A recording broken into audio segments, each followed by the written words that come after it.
నా పేరు doctor Satyanarayana, BJP national executive. ఇటీవల తుని గణపతినగర్ పార్క్లో వర్షం వచ్చినా వరద వచ్చినా పూర్తిగా మునిగిపోతాయి. అయితే ఇటీవల కాలంలో పెద్ద పెద్ద నాయకులు తెలియకుండా ఈ ప్రక్రియ జరగదు. చాలా డంపింగ్ కూడా జరిగింది ఇక్కడ.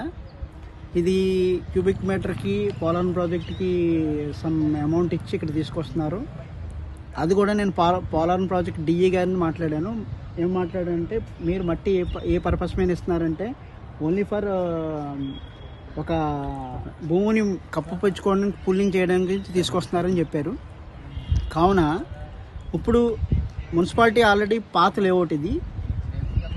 ప్రైవేట్ దారులు ఏం చేస్తున్నారంటే మున్సిపాలిటీకి సంబంధించిన రోడ్ని పూర్తిగా ఆక్రమించి, అంటే కబ్జా జరిగింది అన్నమాట. రోడ్డు సుమారుగా మున్సిపాలిటీ రోడ్ కనపడకుండా చేశారు నైట్. సుమారుగా ఇక్కడ 1000 మంది ఇక్కడ పార్కు ప్రజలు, తిరుమతుల స్వామి గారని కొంతమంది పెద్ద పెద్ద నాయకులు వచ్చి ఇక్కడ వాకింగ్ చేస్తుంటారు. అయితే ఇందులో గణపతి పార్క్లో 2 క్లబ్స్ ఉన్నాయి. ఈ క్లబ్స్ కూడా చాలా ఆవేదన గురి చేశాయి. ఆల్రెడీ మున్సిపల్ కమిషనర్ గారికి లెటర్ ఇచ్చారు. తర్వాత రాజమండ్రి డిటిఓ టీపీఎస్కి ఇచ్చారు. ఇమీడియట్లీగా ఇది ఆల్రెడీ కలెక్టర్కి వెళ్ళింది, సీఎంకి వెళ్ళింది. ఇమీడియట్లీగా ఈ తాలూకు కబ్జాని రిమూవ్ చేసి పొద్దున్న గణపతి నగర్ పార్క్ ప్రజలకి ఇస్తే మంచిగా ఉంటుంది. లేకపోతే నాయకులందరూ ఇక్కడ వచ్చి ధర్నా చేస్తారు. కావున నాయకులందరూ స్పందించి ఈ గణపతి పార్క్ యొక్క పూర్తిగా డంపింగ్ ఆఫ్ చేయాలని కోరుకుంటూ, చరిత్ర సృష్టించినోడు